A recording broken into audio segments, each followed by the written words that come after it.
Bonjour tout le monde, je m'appelle Siham Jbari. Je suis doctorante troisième année au niveau de la faculté Qaderia Smelaliya à Marrakech.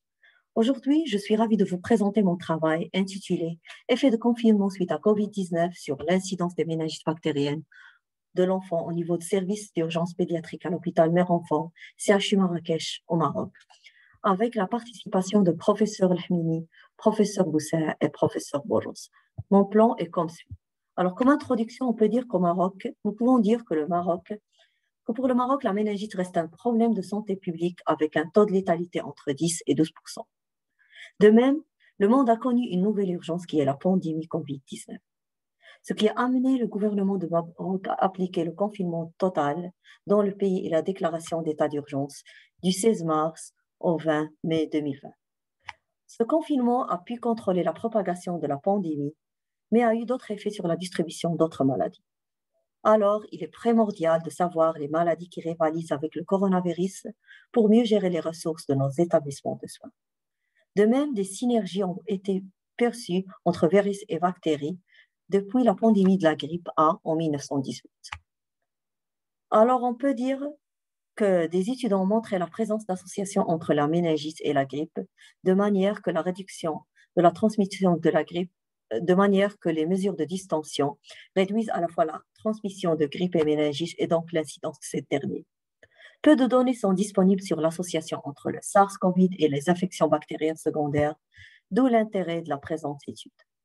Comme matériel et méthode, il s'agit d'une étude rétrospective basée sur l'exploitation des dossiers des patients hospitalisés au niveau de service d'urgence de l'hôpital Mère-Enfant de CHU Mohamed V de Marrakech, à travers une fiche d'exploitation préétablie durant la période de confinement et la même période avant le confinement. Pour l'analyse statistique, nous avons utilisé le logiciel SPSS avec le test T de Student pour échantillon appareillé avec un seuil de signification de 0,05. Pour répondre à la question, est-ce qu'il y a une différence entre l'incidence de méningite avant le confinement et lors du confinement? Alors, comme principaux résultats, nous avons pour le caractéristique sociodémographique selon le tableau, les deux échantillons, le sexe masculin et la tranche d'âge entre 1 et 2 ans sont restés prédominants dans les deux périodes. Ceci concorde avec des études tunisiennes et françaises sur le profil épidémiologique de méningite qui mettent l'accent sur la prédominance du nourrisson et de sexe masculin. De même que d'autres études ont pu mettre comme facteur pronostic fonctionnel le sexe masculin. Tandis que pour COVID, il s'est révélé que contrairement aux adultes, il n'y a pas de différence genre. Donc, le caractère épidémiologique de méningite et COVID sont différents. De même, pour le taux d'hospitalisation, il a vraiment chuté dans la période de COVID que dans la période d'avant, avec comme exemple le mois d'avril 2019, dont les consultations sont passées de 5457 consultations à 3008 dans le même mois au niveau de l'année 2020 lors de confinement. Ce qui conforme avec plusieurs études qui ont révélé des réductions des patients dans de nombreux établissements de soins. Résultat de cela, il peut être expliqué par l'état de confinement qui avait des répercussions sur les présentations pédiatriques. De même, pour le diagnostic final, nous avons réparti le résultat final en 3 catégories. Méningite confirmée, méningite infirmée et méningite suspectée. Confirmée, c'est-à-dire confirmée cliniquement et paracliniquement. Infirmée, les signes cliniques qui sont présents mais paracliniques, absence. Pour suspecter, il y a des signes cliniques et pour paraclinique, on ne peut pas juger si c'est une méningite ou non.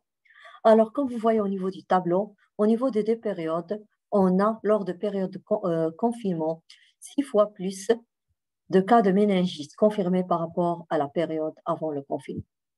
Ce qui nous a mené à faire des études plus poussées par l'utilisation de tests d'échantillons appareillés entre diagnostic et incidence de méningite avant et lors de confinement. Et comme résultat, on a eu 0, ce qui a annulé l'hypothèse nulle de l'absence de relation et qui nous a permis de dire qu'on a une relation significative entre l'incidence des méningites et confinement. Comme conclusion, l'étude a pu mettre en évidence la présence de relations. On peut dire que les études pédiatriques sur les méningites et COVID sont très restreintes. Ainsi, cette étude est un maillon vers d'autres recherches qui vont analyser et décrire le sujet sur différents paramètres, surtout avec l'émergence de nouveaux virus de la famille de coronavirus mutants qui sont plus virulents pour l'enfant. Voici mes références bibliographiques J'espère que cet exposé a été bénéfique. Merci beaucoup.